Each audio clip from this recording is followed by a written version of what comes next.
naman. Hindi, naglilinis yan ng puwet. Nag-aalala lang po kami. Bakit naman?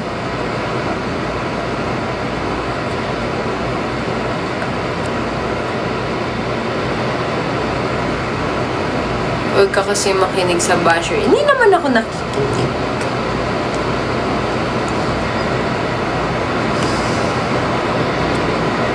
Maliban na lang talaga, guys. Minsan ko lang to sasabihin, okay? Pero i-address ko siya.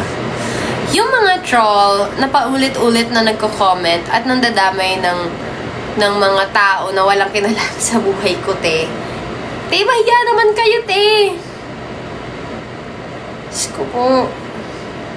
Like, naano lang ako kasi nahihiya talaga ako, te. Like, walang kinalaman yung mga tao. Sobrang inosente nila. Tapos, hinuhusgahan sila, dinadami sila. Pati yung mga friends ko, kung ako lang, okay lang ako talaga. Pero kapag may ibang tao na nadadamay, super lala ng karma. Karma na lang talaga bahala sa'yo.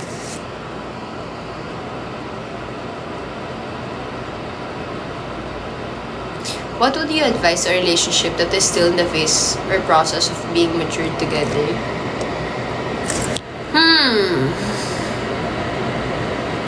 Stick together, but allow yourselves to have space. Like, yung individual space nyo. It's nice to grow together, but individually, you have to grow as well. I think, kasi parang, before, yung thinking natin is parang kailangan, pag nagmamatured, kailangan magkasama kayo palagi. Like, kahit anong mangyari, we stick by each other, ganyan-ganyan. Although, it can work sa ibang relationships, it's so important na mayroon kayong time for yourselves. Kasi, alam nyo ba guys, kami, like, halimbawa, si H2, takbo siya, gym, ganyan. Tapos ako makikita nyo kung nagpipickleball, tapos kanya-kanya lang kami, like, I go out, you know, I can be with my friends. Meron kaming individual time, space for ourselves. But at the same time, we are growing together. I think it's important to know yourselves more. Kasi bago mag-mature yung relationship, bago mag-mature yung thinking nyo, yung perspective nyo sa relationship, kailangan within you matured eh. So if you're not matured yet, I think it's best to work in your inner self muna. Pero, stick together if you want for your relationship to work. Ba't sa akin baliktad? Ba't naman baliktad? Lower teeth mo, hindi, braces yan. Is it real na kapag palagi magkasama, mas mabilis din ma-burn out? More of a problem in space? I don't think so. Pero kasi, I don't think it's a problem of space or like, ma-burn out or dahil sa magkasama. I think the problem is compatibility itself. Kasi may mga relationship, like yung mga matatagal na sila, tapos nakikita ko na okay naman sila, alam mo yun, yung mga relationship na parang lagi sila magkasama sila sa work, sa business sila, tapos 24/7, tapos clingy sila sa isa't isa. And okay sila, healthy sila, masaya sila, in love sila. Pero mayroon din mga relationship na kailangan, or mas nag-work sa kanila yung magkalayo sila kasi mas nakakapag-trabaho sila, or mas, I don't know, mas effective for themselves na magkalayo sila. I think, nagkakaroon lang ng problem kapag yung isa, okay siya sa clingy relationship, and then yung isa, mas okay siya sa independence. So, kapag hindi compatible, I think, dun lang mababurn out. Pero if you found someone na as clingy mo, then I don't think that's a problem. May sense ba yung sinasabi ko? My iPad is mini. It's comfort. Thank you for this word. Welcome. And you have to be self-secured. Yes, of course, it's important to be self-secured. Yeah. Pero it counts if your partner nagbibigay siya ng assurance. Kasi kapag self-secured ka lang, pero nakikita mo yung partner mo medyo tagilid, parang hindi rin siya okay. Like, makaka-apekto rin siya eh. Although kahit gaano ka-established as yourself, like, okay na ako, secured ako, confident ako whatsoever, in one way or another, makaka-apekto talaga yung partner. So, it's important that you're self-secured and your partner can assure you as well. Lahi ng cut ko, British long hair.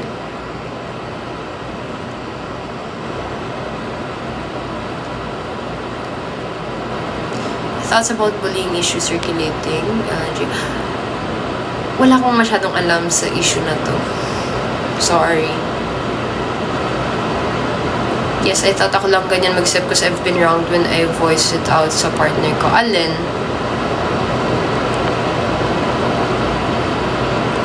Parang ang sayo mo kakwentuhan. Oo, actually na-enjoy ko kakwentuhan yung sarili ko.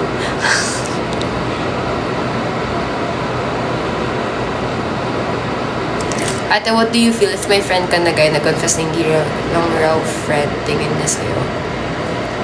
I'm a firm believer na feelings are never wrong. It's what you do because of those feelings. Yun yung pwedeng maging mali. Pero feelings, no, it's something you cannot control eh. So, I don't judge or like, hindi ako nag-take ng actions doon sa friend na yon. May mga friends ako na nag-confess before. And naging friends pa rin kami after. Pero, I have my boundaries na parang sasabihin ko na ito lang ako talaga, like, I'm just your friend and I cannot give anything beyond friendship. Tapos, if they're okay with that, adi we stay friends. If not, adi hindi. Pero, it can change if you have a partner, okay? Kasi, of course, kailangan, although hindi ka kinokontrol ng partner mo, kailangan, iniisip mo pa rin yung kung ano mararamdaman ng partner mo if he knows na you're friends or like you're close with someone who likes you. Kasi there are partners na hindi okay sa ganun. And I respect that.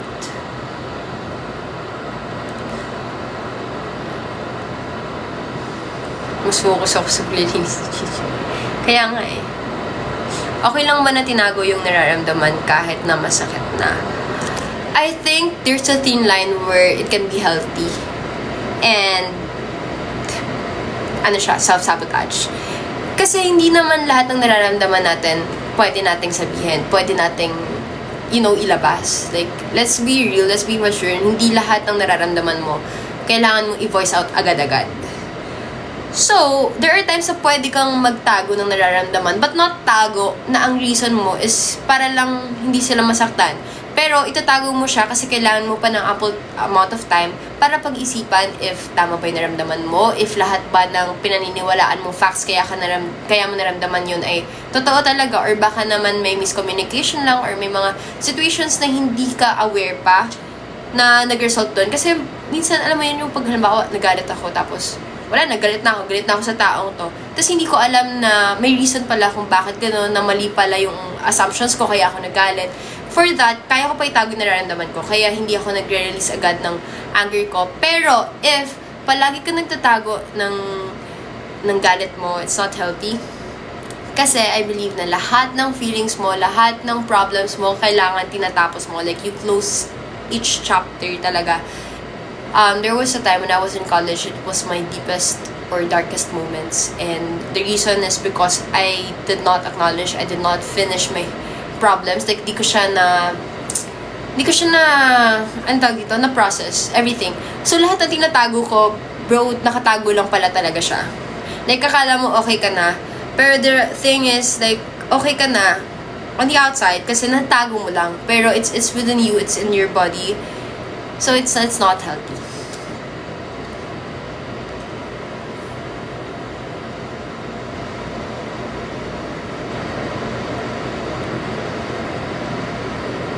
Tama bang iwan ko siya kasi di siya nag-grow kasama ako? If nag-effort ka na, if binigay mo na, if nag-communicate ka na, and if you can see that she's not trying, of course, it's your right to let go of the person kahit na mahal mo siya. If hindi na siya kasama sa path na goal mong tahakin sa buhay mo, it's your right, it's your decision. Depende lang kung ano yung pinapahalagahan mo. Of course, kung papahalagahan mo yung sarili mo, go. Like, syempre, as an individual, you have to, achieve your goals. Ano ba yan? You have to, be the best version of yourselves. And yung kung tingin mong medyo na pipigilan ka na ng partner mo and he's not doing anything doon, then go. Pero kung tingin mong tinatry naman ng partner mo, he's just not there yet, maybe he deserves someone or she deserves na intayin mo muna siya. Depende talaga to sa partner. Nobody's perfect. Do you think it's fair for a girl to let go of her guy friend because she has a suitor already? I have a guy best friend. I have guy friends. If not most, marami akong guy friends. Hindi ko sila nilet go because my partner, he doesn't mind. Like, okay lang sa kanya. Kasi he's secured enough and I don't give any reasons naman para magselos yung partner ko. Depende to sa girl. Depende to kung paano mo titignan. Kasi ang reason naman kung bakit hindi let go is because matagal na magkasama. Gets. Pero kasi, meron, before pa, like years back, there are girls na I'm not comfortable na yung partner ko before, kasama siya. And I wished to be respected in a way na hindi na sila as close before. And I think it's fair kasi I have my reasons. So if it's with reasons, then I think it's okay. At the end of the day, it's a girl's decision naman. If you are guys na ayaw na kayong i-keep ng girl na friends nyo because mayroon na suitor, let her be, girl.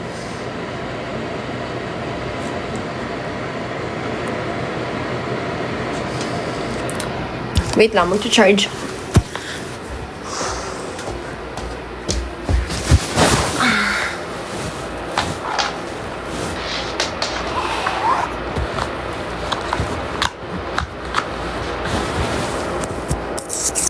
Yes.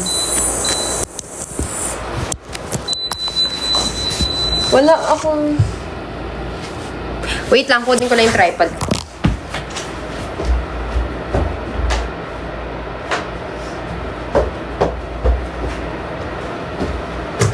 Saan mo lumipad ang isip? Yan. Facial wash ko ngayon ay anong tawag dito? Ano yun? Cetaphil. Tapos moisturizer ko. So, of the moment ay Dr. Althea ba yun?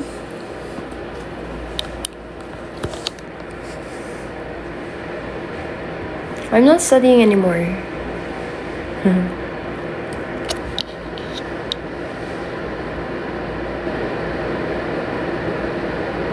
Red flag pag may jowa kang babae tas madami boyfriends. Alam mo, hindi.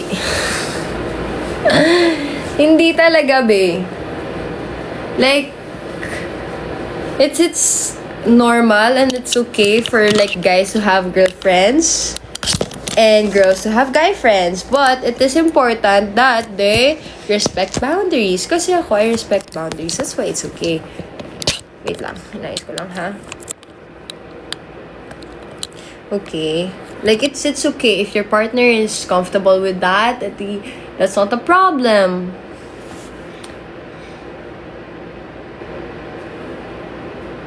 Opinion ata on being friends with ex. Hindi ako friends with my exes. But I think it's okay. If your current partner is okay with that, I don't think it's a problem. If you know na, alam mo yun, wala na.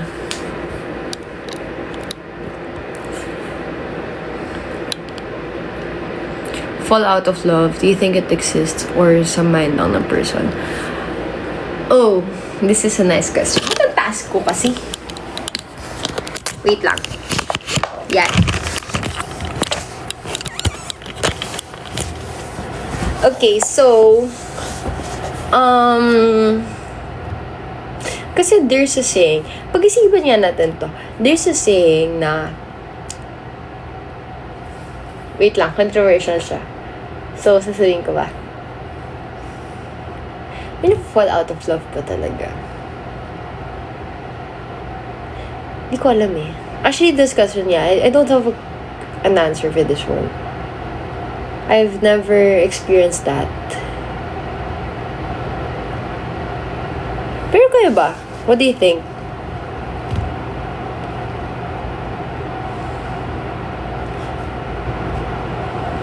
Dental clinic ko, same ng veneers ko.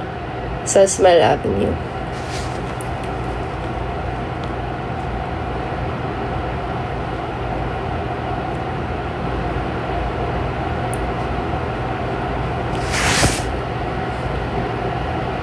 Hindi ko kasi alam kung nababawasan.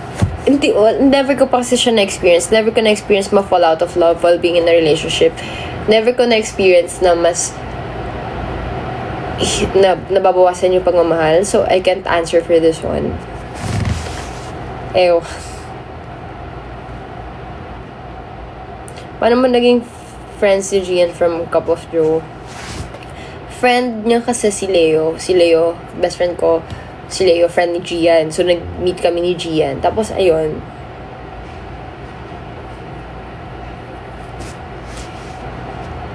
Multo namin natin, di pa kami nagpa-pick sa'yo ng Stardust.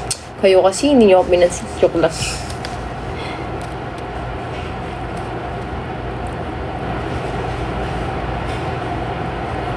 Wala akong alam sa mga issue nila. I think ma-fall out of love ka lang if that someone constantly disappoints you. Yeah, pwede ka mapagod eh. Pwede kang mapagod sa relationship. Especially kapag lagi ka nasasaktan, lagi ka nagbibigay, tapos wala ka masyadong natatanggap. Love always demands to be reciprocated.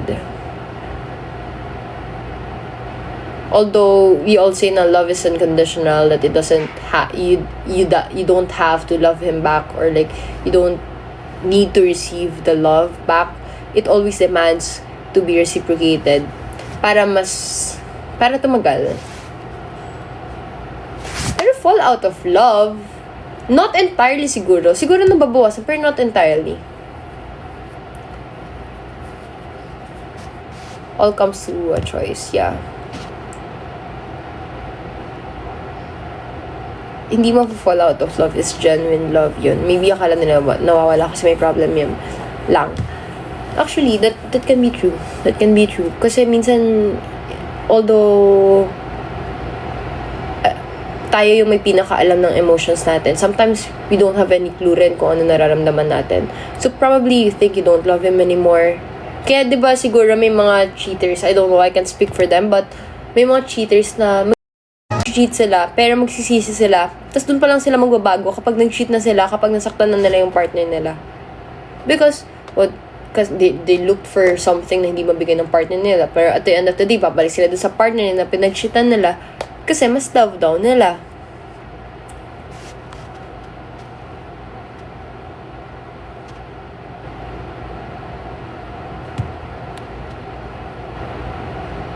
Do you believe that your greatest love doesn't have to be your soulmate? Yeah. But how do you define soulmate though? Yeah, I think it can be. Kasi soulmates, pwede naman hindi siya romantic partner eh. So that can be.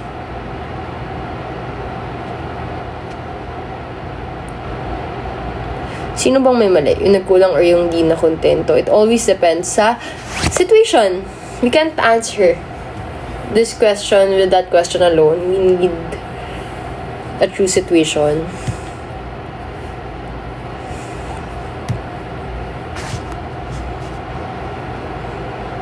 Paano kung greatest love mo at greatest pain mo rin? Your greatest love most of the time, will be your greatest pain. Kasi yung greatest love, mas malaking heart yung binibigay mo sa kanila. Kaya mas malaking heart yung kaya nilang basagin. Hindi ka masasaktan ng taong wala kang pakialam. Like, diba? So yes, greatest love can give you the greatest pain.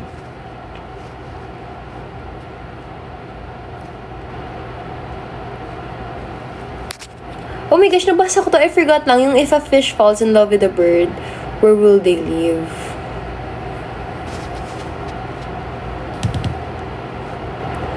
Depende. Wala pa akong nakakausap na ibon tsaka ng isda. So, pag may nakausap ako, update kita. In a relationship, do you believe ba na if gusto mo mag-grow, you need to let go that person? It depends. It always depends on the situation. It always depends your personal goals, your relationship goals that you want to achieve. Kasi merong mga, depende rin siya sa time ng buhay mo. Merong mga time ng buhay natin na we're all career talaga, yung parang lahat kaya kong gawin for my career. So, pag ganun, baka you can. It depende siya kung ano yung pinaprioritize mo. Depende din siya sa partner mo. So, I can't say for sure.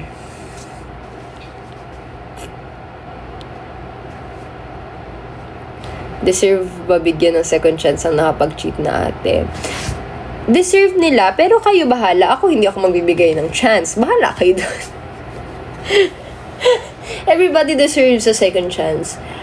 Pero, sa inyo yun. Sa akin, hindi.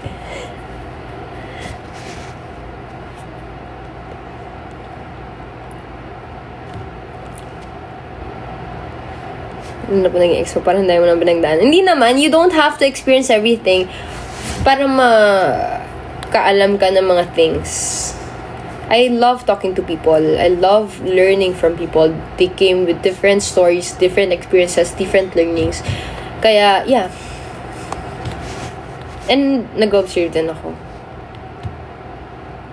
Once is enough, twice is too much. Do you agree? Depends. If it's a sweet treat, if it's like a slice of cake, if it's chocolate, the once is not enough, and twice is not too much. How do I let a relationship go when I don't know why it ended? Some questions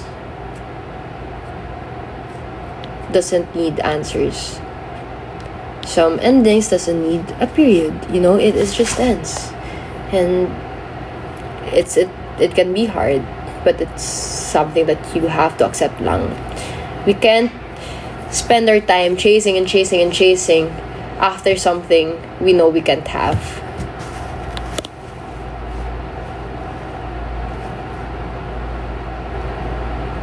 Ate, paano mag-Brazilian dance? Ate, hindi ko yun masasagot.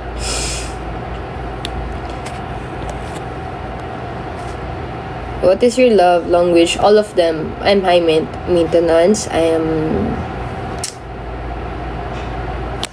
Mataas standards ko eh. If I can give all 5 to myself, I need to receive 5 from the person na I chose. So yeah. Pero 1, syempre may mga may mga top. 1 ko talaga acts of service.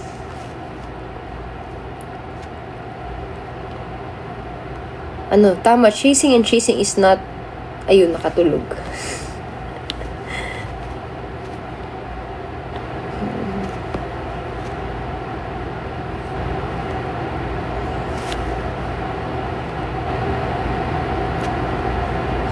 How do you know when it's time to let? At saka, alam nyo ba guys, I don't know pero I'm a firm believer na if you really love a person, hindi ka magfo-focus sa isang love language eh. I don't know, or like, hindi lang ako ganon. Pero, di ba kapag ka in love kayo, parang lahat ng kaya mong ibibigay mo talaga. Kahit anong love language. Of course, prioritize kung ano yung love language niya receiving end. Pero like lahat eh. So, ba't ako pipili ng isa lang? How do I leave and let you go before